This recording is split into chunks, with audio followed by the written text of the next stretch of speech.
देखंतु ए मन सबुबले कौन सी चिंताग्रस्त थाए सबुबले एनी टाइम आपण मन रे प्रश्न उठुथब शोइला बेले मन कौन चिंताग्रस्त रुए। हाँ शोइला बेले मन चिंताग्रस्त रुए केमिति ना शोइला बेले व्यक्ति स्वप्न देखे केते जनकर मन रहे केते जनकर मन रहे नहीं ताले शोइला बेले चिंताग्रस्त केमिति हैला मन केतबले रेस्ट निए नहीं मन सबुबले चंचल मन केतबले बंद हब मन केतबले नियंत्रण हब मन केतबले आयत हब ता मार्गटा कौन आपण देखंतु सहज सूक्ष्म मार्गटी कहूँ सबु सहज प्रकृत सहज मार्गटी कहबी आपण जेकोसी बिना चिंतार विदाउट थॉट्स आप रही पारे नहीं। आपण जदि जेकोसी नाम आपन भल लगे जगन्नाथ हुंतु कृष्ण हुंतु राम हुंतु गुरु हुंतु से नामटा को सबुबले आपन जप करिवे सबुबले जप करिवे देखिए आपण भितर मानसिक शांति मानसिक आनंद आसीज आपण को जो संस्कार थिबो से संस्कार पड़ी के पाउंस हबारे लगे से संस्कार आपको छाड़देला जहाँ भारी आसो ताही आमर संस्कार जदि स्पोंटानियस आपण भितर जदि नाम पलि आसला हरे कृष्ण कि ओम नमो भगवते वासुदेवाय कि ओम क्लीं कृष्णाय नम ओम जगन्नाथाय नम कि जय गुरु जय गुरु जय गुरु भारी आसला स्पोंटानियस आपण जानिमे एई पूर्व जन्म रे आ पछपटे मोर जेते जन्म अच्छी से जन्म रे मु ई साधना करिकी आसीथिली से मूर्ति मो भीतर थला स्पोंटानियस बाहला तार मानसिक अशांति से व्यक्तिर केतबले रहिबो ना जार नाही ताको गुरुदेव ई प्रोग्राम देले से कले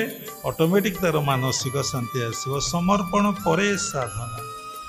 देखंतु वृंदावन रे गोटे छोटिया पिलाटे आपन जे यूट्यूब देखुते देखिए से कहूँ हेलो हाय छाड़ हरे कृष्ण कुह जय जगन्नाथ कुह देखंतु आमे आज पर्यंत जो 5-7 वर्ष फोन धरलु केते बळे मो भितर भगवान हालो थरे कहीना कई केबे शुणिच जो माने मो सहित कथा होच फोन कटिगला आमे को आज्ञा कहतु हालो केतबळे मु जानी मो पार्टी पशु ना हाय केतबळे पशु ना मु जानी ना केतबळे आमे हाथ कहि परिबुनी सबले कहबु प्रसाद कारण पूर्व जन्म रे साधु थेलु से प्रसाद आम भितर पशिछि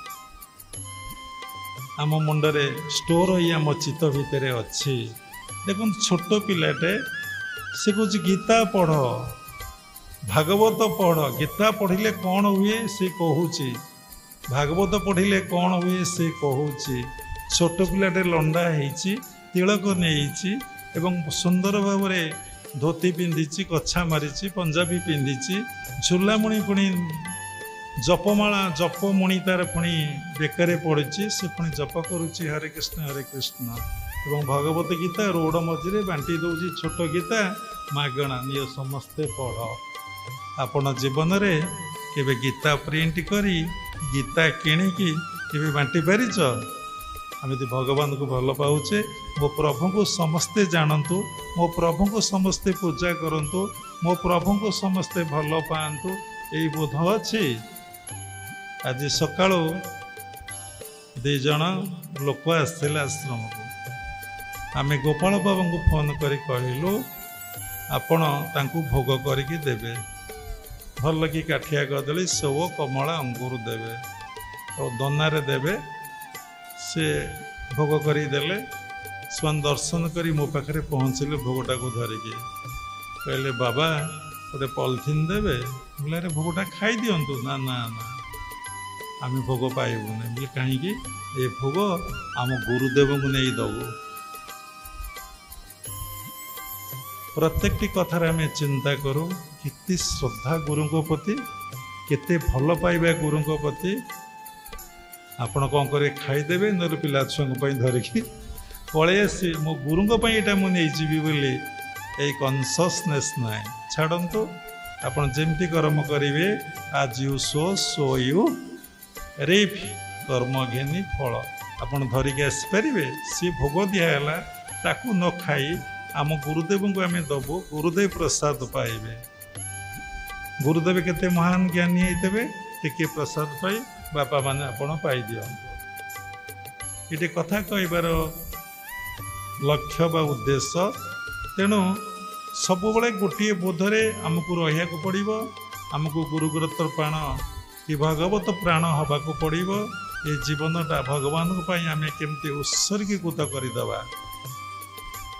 ତେଣୁ ଯଦି ଆମେ ଏଇଭଳି ଜୀବନ ନିର୍ବାହ କରିବା, ଭଜନରେ ରହିବା ବା ଜପରେ ରହିବା, ସବୁବେଳେ କିଛି କାରଣ ନାହିଁ, କୌଣସି ଉଦ୍ଦେଶ୍ୟ ନାହିଁ।